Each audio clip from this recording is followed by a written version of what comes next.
Welcome back to my channel and අද video එකේ අපි බලන්නේ weekly meal planner එකක් කොහොමද හදන්නේ කියලා. මුලින් අපි බලමු meal planner එකක් කියන්නේ මොකක්ද?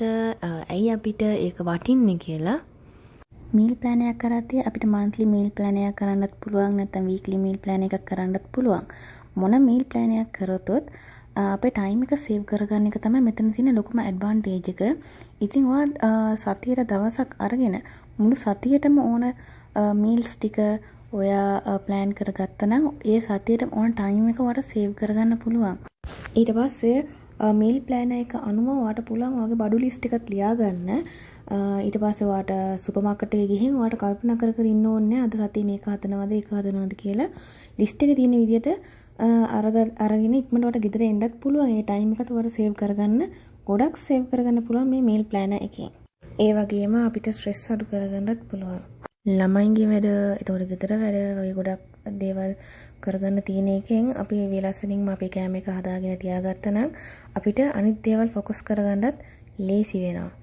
ඒ වගේ meal planning එකෙන් අපිට අපේ සල්ලි ඉතුරු කරගන්නත් පුළුවන්. අපේ බජට් එක අනුව අපි එළවලු ටික ගන්නවා. අපි අමතර එළවලු ගන්නෙත් නැහැ. ඉතින් එළවලු නාස්ති වෙන්නෙත් නැහැ එකෙන්.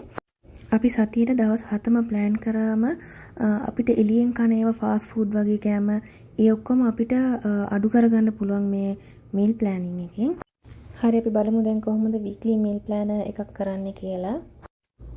මම මෙතන Pinterest එකෙන් download කරගෙන තියෙන print out එක අරන් තියන්නේ. ඔයගලන්ට එහෙම print out එකක් ගන්නත් පුළුවන් නැත්නම් වෙනම notebook එකකින් plan කරගන්නත් පුළුවන්. මම අරන් තියෙන print out එකේ breakfast lunch dinner අමතරව snack කියලා section එකකුත් තියෙනවා. ඔයගලන්ට කැමති නම් ඒක ඒ වගේ එකක් download කරගන්නත් පුළුවන් නැත්නම් එහෙම ඕනෙත් නැහැ. ඊට පස්සේ අනිත් පැත්තේ mention කරලා තියෙන්නේ Monday Tuesday Wednesday කියලා දවස් ටික තමයි එතන mention කරලා තියෙන්නේ. plan එක ලියන ගමන් කල්පනා කරන්න එපා මොන මොනවද හදන්න පුළුවන් කියලා. වෙනම කොලයක් අරන් breakfast lunch dinner කියලා ලියලා ඒකෙන් ඔයගොල්ලෝ මොන මොනවද හදන්න පුළුවන් හැම එකක්ම ලියා ගන්න. ඊට පස්සේ ඒකෙන් select කරගෙන මේ week planner එක පුරවන්න තමයි තියෙන්නේ. එතකොට breakfast එකට මම මෙතන ලියන්නේ toast. ඔයගොල්ලෝ ගෙදර එක්කෙනෙක් දෙන්නෙක් නැත්තම් ඔයා hostel එකක ඉන්නවා නම් ඔයාට පුළුවන් toast එක දවස් 3ක් වගේ තියාගන්න. එහෙම ඉන්නවා නම් curry එකක් වෙනම හදාගන්න. එතකොට ලේසි දවස් 3ටම ඔයාගේ budget එකත් ඔයාට save කරගන්න පුළුවන්. lunch එකට මම කහ බතුයි පරිප්පුයි chicken දෙවලුයි හදන්න ඉන්නවා. ඊට පස්සේ ඒකත් එතන ලියලා dinner එකටයි snack එකටයි දෙකම එකට මම rolls කියලා දානවා. එතකොට මට දෙකටම වෙන වෙනම හදන්න ඕනේ නැහැ.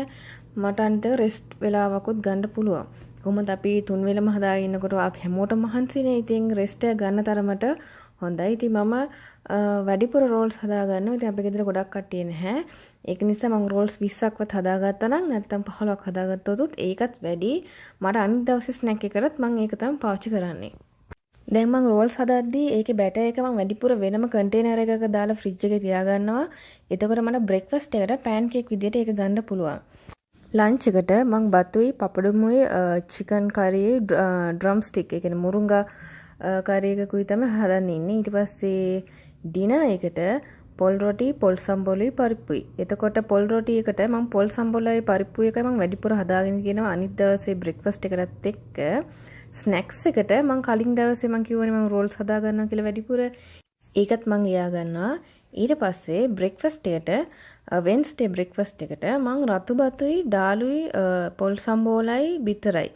එතකොට පරිප්පුයි පොල් සම්බෝලයි මම කලින් දවසේ රෑ පොල් රොටි එකේ වැඩිපුර හදාගත්ත නිසා මට වෙන්ස්ඩේ උදේට බ්‍රෙක්ෆාස්ට් එකට බතුයි බිතරයි විතරයි තියන්න තියෙන්නේ.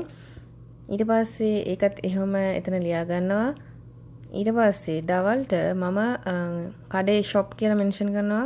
එක්ක මම කඩෙන් ගන්නවා. නැත්නම් Wednesday උදේ බත් එක තිබ්බත් මම ඒකත් කනවා. ඊට පස්සේ Wednesday dinner එකට මම pasta හදන්න කියලා ඉන්නේ. කෑම හදද්දී ලේසියෙන් ඉක්මනින් හදාගන්න පුළුවන් රෙසිපි එකක් බලලා හදන්න ඕන තරම් රෙසිපීස් තියෙනවා YouTube එකේ. ඉතින් ඕගොල්ලෝ බලලා හදන්න ඒ වගේ ඒවා. අද රැයට මොනවද හොයන්න ඕනේ, හෙට උදේට මොනවද හොයන්න ඕනේ කියන හිත ඉන්නවට වඩා ඉක්මනින් මේ ඔක්කොම හදලා ඉවර කරලා plan කරන ගමන් අපිට ඒක ලේසි. එතකොට ඒ එන extra time එකෙන් ඔයාට ඔයා වෙනුවෙන් මොන හරි එකක් කරගන්න පුළුවන්. පොතක් කියව ගන්න පුළුවන්. ඔයාට හොබි එකක් තිබ්බනම් ඒක කරන්න පුළුවන්. එක්ක එළියට යන්න පුළුවන්, නැත්නම් මේ ටයිම් එකක් විදිහට ඒක පාවිච්චි කරගන්න පුළුවන්. දැන් මම වෙන්ස්ඩේ ස්නැක් එකට වඩ හදන්න කියලා ඉන්නේ. උළුඳු වඩ හදන්න කියලා ඉන්නවා. එතකොට මම ඒක බැටර් දෙකකට හදලා වෙන්ස්ඩේ ස්නැක් විදියටයි තර්ස්ඩේ ස්නැක් විදියටයි හදාගන්න තමයි ඉන්නේ. එතකොට මම ඒක ඒ දෙකටම වඩ කියලා ලියනවා. තර්ස්ඩේ බ්‍රෙක්ෆාස්ට් එකට මම චපාති හදන්න ඕනේ කියලා ඉන්නවා. ඉතින් ඒකත් මම ලියා ගන්නවා. ලන්ච් එකට බතුයි සොයා මීටුයි බීට්‍රූට් කරියුයි හදන්න ඉන්නේ. රෑට මම වෙජිටබල් නූඩල්ස් හදන්න ඉන්නේ. එතකොට මම කලින් දවසේ වෙන්ස්ඩේ එකේ ඩිනර් එකට මම පැස්ටානේ හදන්න ඉන්නේ. මම පැස්ටා ක්‍රීමි පැස්ටා තමයි හදන්න ඉන්නේ.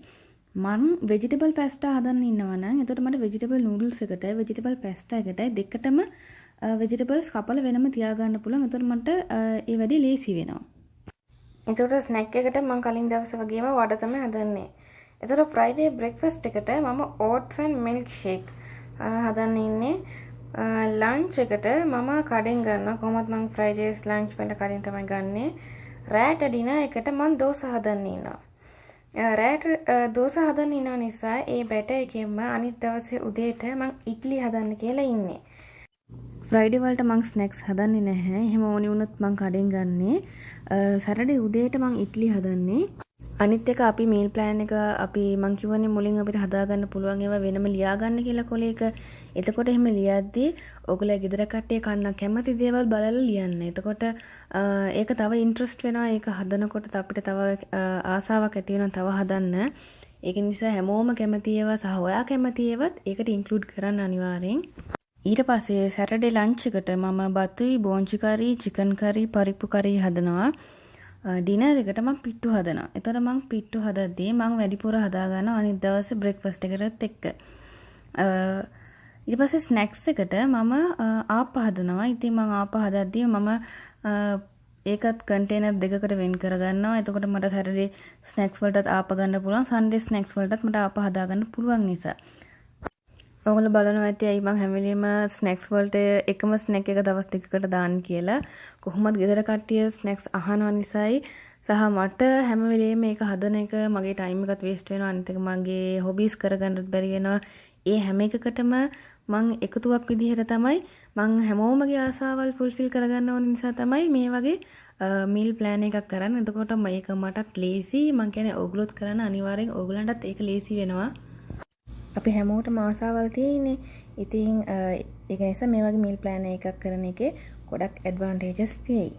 හරි දැන් සන්ඩේ බ්‍රෙක්ෆාස්ට් එකට මම කලින් දවසේ රෑ පිට්ටු එක වැඩිපුර හදා ගන්නවා බ්‍රෙක්ෆාස්ට් එකටත් එක්ක. ලන්ච් එකට මම ෆ්‍රයිඩ් රයිස් හදා ගන්නවා. ඩිනර් එකට මම ඊස් රොටි හදා ගන්නවා. එතකොට ස්නැක්ස් වලට මම කලින් දවසේ මම කිව්වේ හොපර්ස් ආප එක මම දවස් දෙකටම ඒක හදා ගන්නවා. ඊස් රොටි එකට කරි එකක් විදිහට මම බටර් චිකන් කරි හදාගන්නේ. එහෙමත් නැත්නම් කලින් දවසේ පිට්ටු වලට මම වැඩිපුර චිකන් මැරිනේට් කරලා තියාගත්තා නම් එතකොට මට ඒක ආයෙත් ඊස් රොටි වලට වෙනම හදාගෙන ගන්නත් පුළුවන්. ඒත් මම මෙතන ඊස් රොටි වලට පාවිච්චි කරන්නේ බටර් චිකන්. එතකොට මේ තියෙන්නේ මගේ වීක්ලි මීල් ප්ලෑනර් එක. එක එක්කෙනාගේ මීල් ප්ලෑනර්ස් වෙනස්. ගෙදර ඉන්න කට්ටිය මොනවද කැමති, අනිත් එක අපේ බජට් එක අනුව. ඉතින් මම කියන්නේ මේක සිම්පල් අයිඩියා එකක්. අපි මීල් ප්ලෑන් කරන එක අපේ වැඩ කොච්චර ලේසි වෙනවද, අපිට කාලය කොච්චර ඉතුරු කරගන්න පුළුවන්ද, අපිට අපි වෙනුවෙන් ටයිම් එකක් ඉතුරු කරගන්න පුළුවන්. ඉතින් ඕගොල්ලොත් මේ වගේ මීල් ප්ලෑන් එකක් කරලා බලන්න. අනිත් එක මේක වර්ක්අවුට් වෙනවා. මේක නවත්තන්න එපා. මේක ඕගොල්ලෝ මාසයක් වගේ කරගෙන යන්න අනිවාර්යෙන් සක්සස් වෙනවා. එක පාටම මන්ත්ලි මීල් ප්ලෑන් එකක් කරන්න එපා. වීක්ලි මීල් ප්ලෑන් එකක් කරන්න. ඊට පස්සේ මන්ත්ලි එකකට කරගන්න පුළුවන්. මම හිතනවා මගේ මීල් ප්ලෑන් එක තේරුණා කියලා. එහෙනම් වීඩියෝ එක දැන් ඉවරයි. Thank you so much මෙච්චර වෙලා මගේ වීඩියෝ එක බලන් හිටියට.